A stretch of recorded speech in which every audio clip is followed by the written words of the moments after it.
أعوذ بالله السميع العليم من الشيطان الرجيم بسم الله الرحمن الرحيم وصلى الله على رسول الكريم محمد بن عبد الله وعلى آله وصحبه وسلم تسليما كثيرا. السلام عليكم ورحمة الله تعالى وبركاته.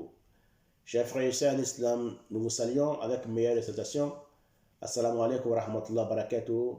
Nous demandons à Allah subhanahu wa ta'ala sa protection, salut, paix sur le prophète Mohammed, ainsi que sa famille et ses nobles disciples et tous ceux qui vont le suivre jusqu'au jour de la résurrection.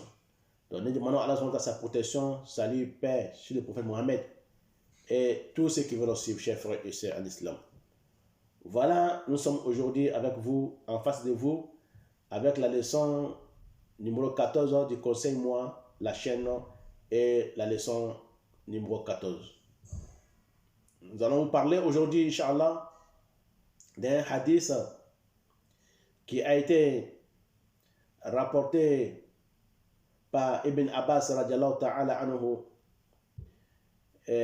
qui nous dit: un jour, j'étais derrière le prophète Mohammed sallam.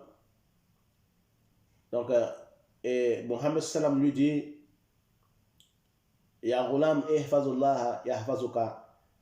Nous avons pu tirer 6 conseils dans ces hadiths. Nous allons vous détailler l'un après l'autre, Inch'Allah ta'ala.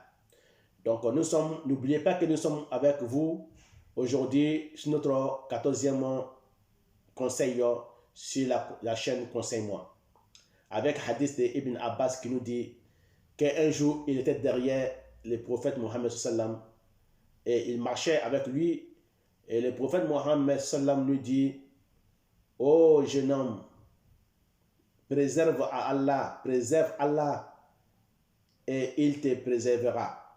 C'est-à-dire, ihfazullah yahfazuka, préserve Allah et Allah à son tour te préservera.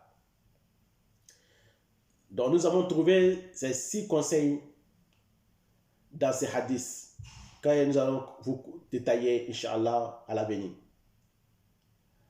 Allah, le Tout-Puissant, le Tout-Miséricorde, Allah nous dit dans la sourate Taha: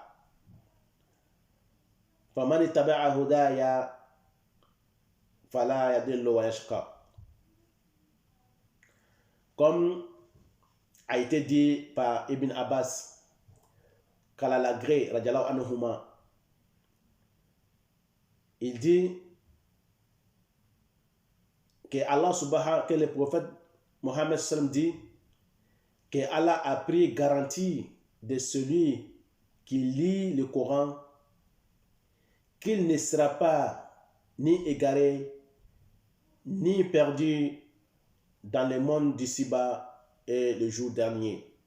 Allah a pris garantie de protéger la personne qui lit le Coran abondamment, qui lit le Coran avec la crainte de Allah subhanahu wa ta'ala dans ce monde ici-bas. La personne ne sera ni égarée ni perdue dans ce monde ici-bas ni le jour de la résurrection. Donc il a traduit cet hadith en disant, Ibn Abbas, si vous voulez savoir la véridique de ce hadith, il dit, Allah dit dans la sourate Taha: أعوذ بالله من الشيطان الرجيم فإما يأتينكم مني هدى فمن تبع هدايا فلا يضل ولا يشقى. Il dit, Allah subhanahu wa ta'ala a dit à Adam et à Ève, Allah a dit à Adam et Ève: فإما يأتينكم مني هدى. Si tous ceux qui vont recevoir la guidance venant de moi, Allah subhanahu wa ta'ala, tous ceux qui vont recevoir la guidance venant de moi, Allah subhanahu wa ta'ala, c'est-à-dire tous ceux qui vont recevoir les messages des prophètes et les messagers, et tous ceux qui vont suivre ce message des messagers et des prophètes, la personne ne sera pas égarée dans ce monde et ne sera pas aussi perdant le jour de la résurrection. Voilà comment Ibn Abbas nous a traduit ces versets et ces hadiths avec ces versets. On appelle ça en arabe tafsir Coran bil hadith, traduit le Coran avec hadith, car le Coran c'est traduit avec Coran. On dit tafsir Coran bil Coran, on traduit le Coran avec le Coran, et tafsir Coran bil hadith, et on traduit le Coran avec hadith. et tafsir Coran bi aqwali sahaba, et on traduit le Coran avec la parole des sahaba.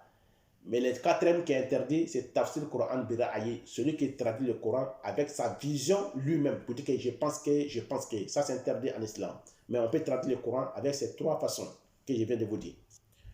Donc, chers frères et sœurs en islam, donc Allah subhanahu wa ta'ala, si tu prends soin de Allah, Allah prendra soin de toi. Prends soin de Allah veut dire quoi? Ihfazullah yahfazuka, ça veut dire quoi?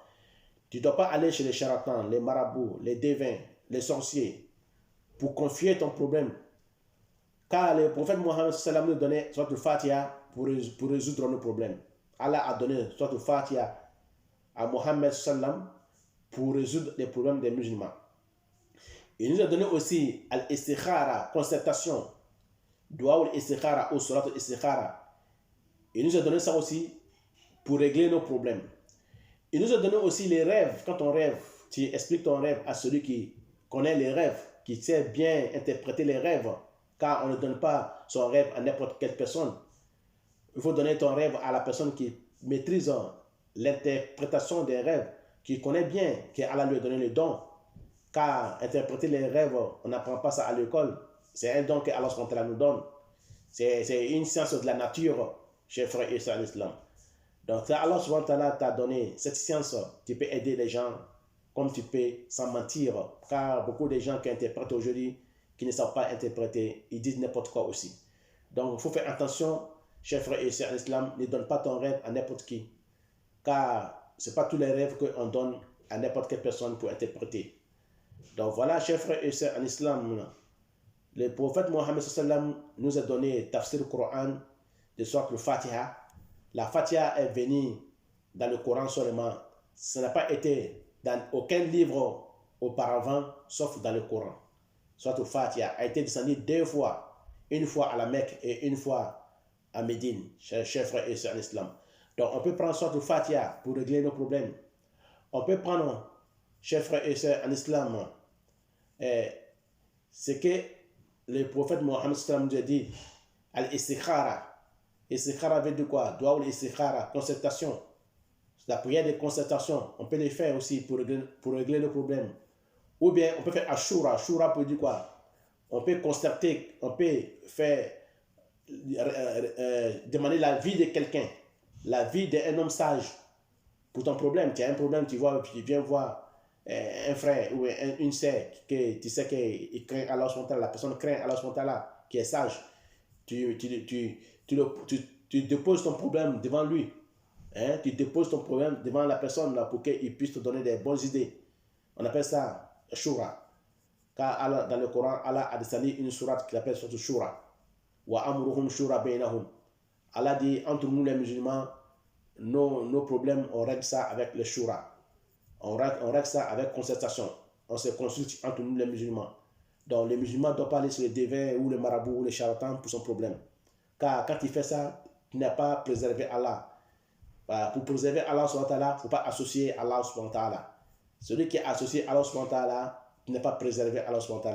Tu as confié ton problème à une autre divinité qui est en dehors de Allah.